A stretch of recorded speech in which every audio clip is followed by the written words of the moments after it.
Okay, so what I'm going to be doing is I'm going to start by going through each of the DM rosters and switching back between the adjusted rosters based on roughly 14 hours of game footage, plus going through every team's real life stats and watching each player. In addition, I've done some major balancing changes, bug fixes, and I've gone through a little bit of the draft classes, but we're going to end up doing every single draft class going all the way up and then tying those into the rookie ratings via the an Excel CSV. But now we'll just start taking a look at like the actually real quick, going to put in multi-team mode. So God mode on and multi-team mode enabled. All right, so real quick, we'll start with first alphabetically, which is Boston. So Boston has Bob Cousy, Ed McCauley, Bill Sharman, Jack Nicholas, Dick Hermick, Tago Palazzi, Ernie Barrett, Arnie Risen, Jim Luskoff, and Red Morrison. So basically, this is a fairly good depiction and one of the more accurate ones. A few major problems are, for example, Ed McCauley only has 31 on inside scoring, but he was actually one of the best inside scorers in the league that year. In addition, I believe perhaps this is up to interpretation, but a player like Bill Sharman, if you go back and you watch history, he was actually a fairly good outside shooter. Now, we have no actual stats verifying how good a shooter he was because they didn't even have threes in the league, let alone track them until much later. But what I've done is I've added 3-point rating because there was periodic outside shots. In addition, I want the ability for people to turn on threes and see how that would affect all their lineups. So what we'll do is we're now going to take a look at my Boston lineup, and I'll explain each of the changes I made, why I made them, and hopefully you guys will agree. So I'm going to switch over to Chrome, where I have pulled up my roster. So in here, you'll see Chrome. Hopefully it's full screen, but it's having a bit of a bug lately. We'll look at Boston. So basically, what I've done is I changed the rating system a little bit. So 70s and above are basically MVP candidates, future Hall of Famers. This is them in their prime. Now, Bob Cousy was on the downside of his career. People back in the 50s generally peaked earlier and had a more brief peak that would normally be in their late 20s. But Cousy was still one of the best players in the league. This is prime Bob Cousy. I brought him down a little bit, Sharman down, and kept Ed mostly the same as he was an all-star and one of the better players in the league. But major changes you'll see are, for example, our inside scoring on Ed's been buffed, along with his overall game's been a little bit more balanced. There's not as many outlying stats. I've also brought speed down for most of the big men, reflecting the fact that while they are faster court-wise because they have longer legs, players like Wilt, they were slower side to side, and speed in this game actively has a direct correlation to many defensive stats. And I think it's really important to keep the speed on bigger men down because they aren't as fast reflex-wise or side to side or as quick, so to speak. And speed isn't just sprinting; it's their quickness, their ability to steal the ball. And you're getting big men averaging tons and tons and tons of steals. So now we're back on Boston. Sorry about that. I've also buffed Jim Luskoff, who is a several-time championship winner. But overall, this roster is mostly the same.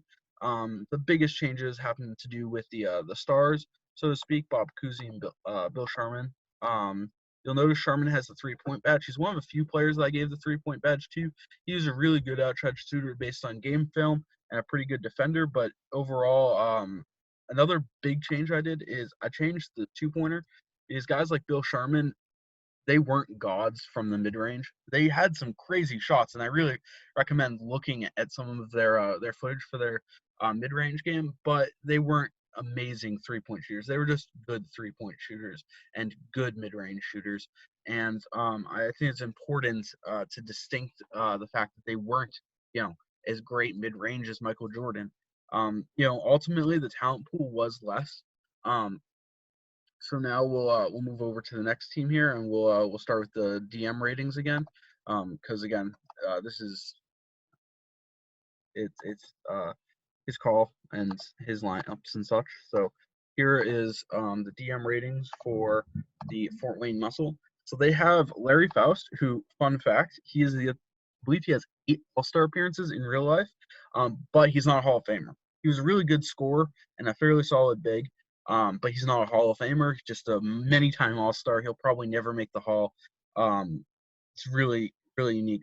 Bobby Ubregs was a really weird scenario because he almost always became broken and a Hall of Famer in BBGM. He was a really solid player in real life, and he can be balanced, and he's one of the players I focused on the most, along with George Yardley and Andy Phillip. These are a really weird situation.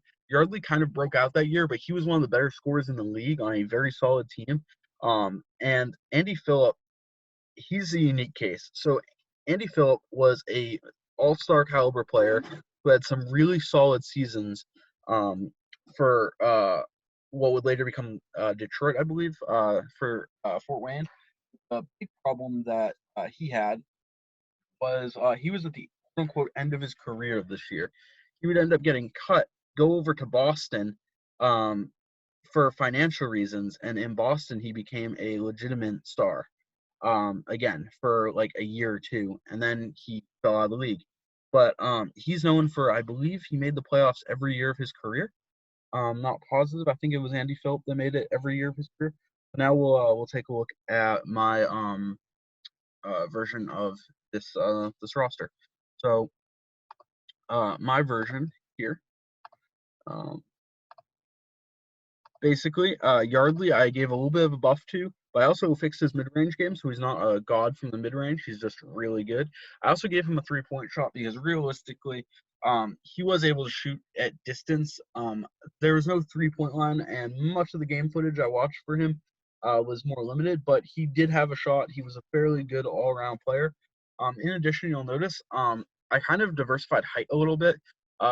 Every player back then was roughly the same height, so I kind of changed it so bigs would definitely have a little bit more variance, and rebounding would be more focused on one or two players, as that normally was how the game was played. They more fundamentalized. I nerfed Larry Faust because ultimately, yes, he was a many-time All-Star, but he was a product of the time. He was more of a good outside player, or a more of a good offensive player, I should say. Philip, I gave a more mild rating. He is someone who realistically could still get cut with bad progressions and go to Boston, but he was a talented player just in a system that didn't really fit him. I personally, when I went through, watched game film and such, the value of Chuck Noble didn't seem to be accurately um, uh, input in the game. He was actually fairly useful for a contender team. I believe he averaged 10.1 points or something like that season. It was a really big part of their roster. I've also diversified how players, the lower tier players are, so they're not so zeroed out to play no minutes. Because realistically, yes, there's bench warmers and different coaching styles and such, but it's important to diversify it for equal value across the board. So now we'll move over to the next team that I was made changes to, which in this case is going to be the Minneapolis Lowriders, aka the Lakers. So here you have Clyde Lovett. He was one of the best players in the league this year, and was a force on the Lakers team. In addition, their team had a crazy roster with Slater Martin and George Mikan, both who are big names from back in the day. But this is probably the most difficult team to do. Now, I'll be the first to tell you I'm a Celtic fan, so a little bit of course, resentment here. But Lovett, in my opinion, uh, he wasn't a mega star, and at 67, 68 back then, with the way the roster plays out, he almost always is one of the top three or four players in the 1950s. And he was good, but really more of a product of the team he was on and the system. Slater Martin was a great point guard. And we'll actually take a look real quick. So Slater Martin's ratings pretty fair here. However, a few weird oddities. He wasn't a particularly elite athlete. He was fast and quick, but not necessarily having the highest leaping ability, jumping ability, or even playing like necessarily like a big man. And I think a large product of this comes from the fact that we don't have blocks as a track stat. So things are all over the place for back before blocks and steals tracked. You'll also see big man Clyde Lovett, who is a great scorer, has a 3 in inside scoring. Again, that's another one of the bugs as they converted from the Nico Beb roster. I hope I pronounced that right. But also crazy high IQs. What I tried to do is balance out the IQs so a guy like Lovett won't average 2 steals a game because that's just not realistic for a 6'9" center back then to have stolen the ball 2 times a game.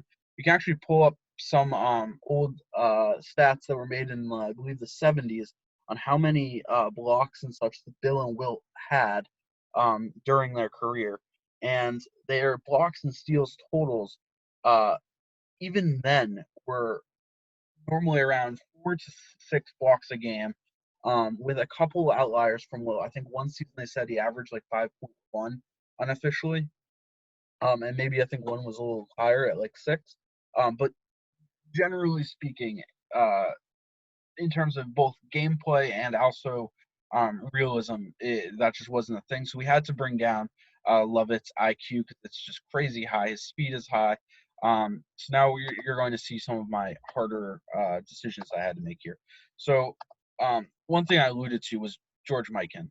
Um, Basically, he had retired, took a year sabbatical, came back, and you could argue conditioning, you could argue lack of playing time. He was a player coach, basically. I don't know if he was actually officially the head coach of the team, but he basically ran the team.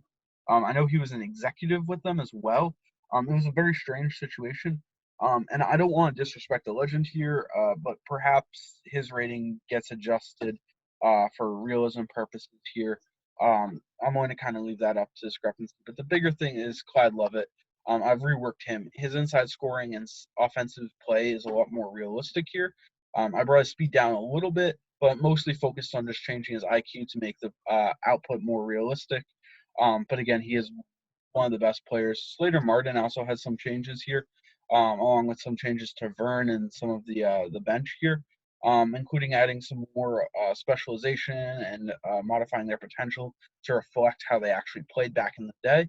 So now we'll go take a look over at the next team, which is going to be the New York Bankers. We'll start, of course, with his roster, Dumb Mavericks roster here. So next one is the New York Bankers, aka the New York Knicks. This is one of my favorite to do. There's actually more game footage of the Knicks than any other team I could find. So I was able to watch a lot of these guys play, and I have to say, perhaps their footage increased some of their ratings because there was a lot of footage here. But they had a really solid team this season, with some really big names. I will highlight some of the fairly big ones right here. All of these guys had sizable careers in the NBA as it developed. However, despite some of them having notable careers, they weren't necessarily great players during this season. So it's important to reflect those ratings. But I also try to again add some diversity because you'll notice that some players like 6'5" guard Carl Braun is an 80 from 2 point, but you can watch highlights of him. He was shooting beyond the 3-point line often, but has 34 3-point rating. And I guess I just tried to balance that out. Also, guys like Walter Dukes and Ray Felix, they were actually fairly big players at the time. I mean, Ray Felix was a 6'11" center, and he's clocking in here at just 62 overall height and a 30 inside scoring, but yet an 81 on dunks layups, which it isn't a realistic representation of his gameplay, and it's unfortunate that the code auto-generated it's like this. So you'll see here that I have made some changes to their ratings as well. Basically, Galentine, I believe, was an all-star for years, and I believe that season as well. He was a little underrated in my opinion, and should have been buffed a little bit. In addition, Shu actually had started developing, but I brought Sears down a bit, and made a bunch of playstyle changes to some of these players to reflect more accurately. You'll see Braun has more of a balanced 3-point rating, and I've adjusted his IQ and athletics a little bit to reflect a more realistic approach. Ray Felix as well, you'll see has actually, I've changed that here. We'll adjust that because this is not fully accurate. There we go. And basically, it's all about balancing it out so the stats come out to the right metrics equal to their performance throughout their time in the NBA. So we'll move on to the next team. Um, here is the Philadelphia venture capitalists, and I'm going to pull that up here. All right. So you'll see Neil Johnson was an MVP caliber player that season. Paul Azurin had many good seasons, and Jack George was a really good player. This was a really solid roster, and very difficult to balance because they almost always became a perennial champion. And want to make sure the game is obviously, has some diversity and fairness to it, but it is meant to be realistic, of course, as well. So what I've done here, Neil Johnson was a great player, really great offensively, but he wasn't the best player in the league. He just was a scoring champ and one of the bigger men that had a ability to score. So I've completely reworked him, and also done some major changes to guys like Paul Azurin, and balanced out throughout the roster to make this team more realistic in play style and potential wise. Tom Gola was another guy I completely went through and reworked, trying to fit towards more his defensive play style. And I didn't want to incorporate too much Baroque athleticism based on the time, but obviously he has a sizable amount of potential here. So we'll move over to the next team, which getting towards the end. So the Rochester Gold Rush, the most underrated player, in my opinion, was, or one of the most underrated players in NBA history is Maurice Stokes. And frankly, this team had a crazy potential. Unfortunately, for those of you that don't know, in real life, the reason you don't know of Stokes died. He had a stroke after a game. He had hit his head during the game. Anyway, this team had crazy potential. Several future potential Hall of Famers, and basically, I went through this roster and I've modified many of the players' play styles and tried to diversify a little bit to make it more realistic in terms of gameplay. As you'll see, like Stokes, for example, has a 5 on inside scoring, a 90 on OA IQ, but that's just not realistic for how he played. I mean, he was more or less a big man, a power forward. He had a 48 in height, so I've completely reworked him. So you'll see right here my rankings for him. I have him as a 64-71, not a huge adjustment here, but he much more reflects a big man. He scores more like a big man. He'll play more like a big man, and he'll develop more along the lines of how he really would have developed. So you can get that alternate universe Hall of Fame level Stokes. I also brought Jack Coleman down a little bit and boosted Twyman. Twyman really developed into a team lead player. I think, not positive, I think he was actually the one that became him and Stokes were like very close friends, if I recall. Not positive on that. I read a book on it like several years ago. All right, so we'll move on to the next team now. Give me one sec to pull you over to the. There you go. Okay, so next team here is St. Louis. Now, St. Louis is probably the team that needed the most work. So this wasn't just the Bob Pettit show. Bob Pettit was an MVP candidate. It's also important to note Jack Stevens was thought to be a potential great guard, but he ended up actually going to serve. I think it was the Korean War, but he ended up joining the Army and did not play another season. In addition, I just want to pull a real quick shout out to Chuck Cooper, very important player in NBA history. You can look him up as well. And just in general, this is a team that had some really crazy ratings. And Pettit was my main focus. Pettit, he was actually, I believe, the first MVP of the NBA. And there's tons of game footage of him available. So here you'll see what I've done is boosted Jack Stevens to what he could have been had he continued to develop his career. He definitely had a lot of upside. He definitely was a solid player for them that season. I brought Cher down as he really wasn't quite their second best player. It was really Stevens. He just had it on his way to developing. And Bob Pettit here, he's actually the highest overall in the league. As I said, if they're over 70, basically means they're guaranteed MVP, they're future Hall of Famer.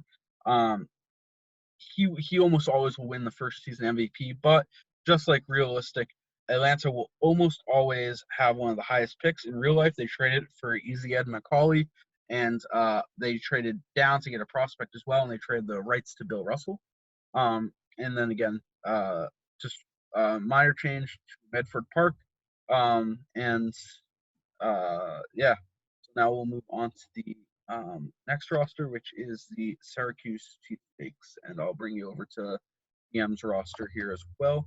So the Syracuse Cheesesteaks, they're led by Dolph Shea, um, hope I'm pronouncing that right, George King, and basically, uh, one thing note, George King actually hit, I think he was the one that hit a game winner in the finals before the season.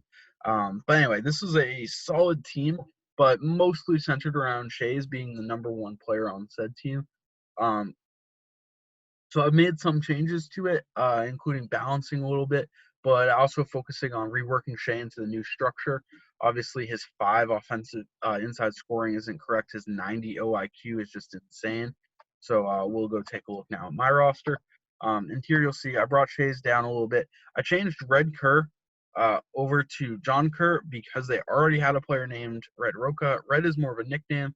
I did this to a few players throughout history, including changing um, like Anfrey Hardaway over to Penny Hardaway. I'm not necessarily trying to bash on sort of nicknames and such, but also trying to get what they were known for and what their NBA roster name was. And like it or not, John Kerr is.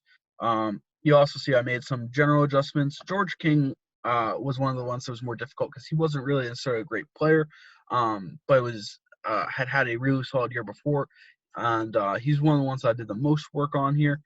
Dolph Shays also had a ton of balancing need to be done, adjusting his inside scoring as well, bringing his IQ down, and adjusting for his all-around play style. All right, so now we're going to go over to I think the last team. Hope it's the last team. Oh, actually, that was the last team. Huh. All right, cool. There we are. So, overall, we'll just look at the power rankings real quick. He had the highest team with a rating of 47, the lowest with a rating of 19. That's extreme disparity here.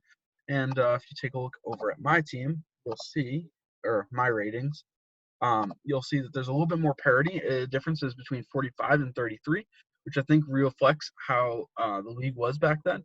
However, you'll almost always see generalized same version. Now, I also want to take a real quick look at draft classes here, because I did some major work. The biggest one I did was I reworked guys like Russell Wilson, Elgin Baylor, and Walt Bellamy, but also redid Oscar Robertson, Jerry West, so he actually becomes relevant again because he's almost never relevant. Wilt Chamberlain, and I do plan on going through and doing more players throughout the draft classes. You'll see we actually had someone requested that I do and rechange Larry Bird, so I've redone him, so he's actually going to become relevant. Um, and I've been going through and making some major changes. The first few completed draft classes can be viewed in the multiplayer league BBL. But if you want to check out what those will look like, my goal is to make all the draft classes basically the same and equal. But you'll actually see here with the way I've done it is I do a no fog of war draft style. So you'll have a guy like Giannis, for example.